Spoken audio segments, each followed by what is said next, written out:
నువ్వేదో ఆ సినిమాలో డైలాగులు వేసి అది లేదు ఇది లేదు చేస్తే మొత్తం నీ రీళ్ళన్నీ కట్ అయిపోతాయి, నీ రీళ్ళన్నీ కట్ చేస్తాం. ఒక్క పోలీసు కూడా నీ దగ్గర రావద్దని మేము చేసినాం అనుకో, ఎట్లుంటుంది? రేపు నువ్వు పబ్లిక్లో తిరగలుగుతావా? ప్రైవేట్ సైన్యాన్ని నల్ల బట్టలు వేసుకుని ఆయనకి ఏం తెలుసు? ట్రైనింగ్ చేసింది ఆయన. చట్ట ప్రకారం ఆయనకు ఉందా?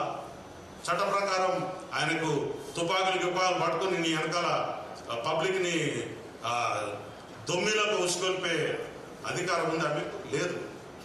చక్కగా సన్నాయి నొక్కుతా ఉన్నారు అక్కడ వచ్చి. మీరు అసలు రెస్పాన్సిబిలిటీ లేదు నీకు, పబ్లిక్ రెస్పాన్సిబిలిటీ లేదు. వచ్చినావు ఈ జూబ్లీ హిల్స్ లాంటి ఇవి తెలంగాణ గడ్డకు హృదయం లాంటి జూబ్లీ హిల్స్ లా రూపాయలు ఖర్చు పెట్టకుండా భూములు జాగ్రత్త వచ్చినాయి మీకు. అయ్యి పబ్లిక్ పైసలు, ప్రజల యొక్క సొమ్ము. నువ్వు ఒక ఇండస్ట్రీని డెవలప్ చేస్తావని చెప్పి మీకోసం మా త్యాగాల మీద మేము ఇచ్చిన సొమ్ము తీసుకున్నారు. ఎంజాయ్ చేయండి, కట్టుకున్నారు, లీజ్ అయిందా ఉండండి. కానీ మీరు అక్కడ ఎటువంటి దుర్మార్గాలు చేస్తున్నారు.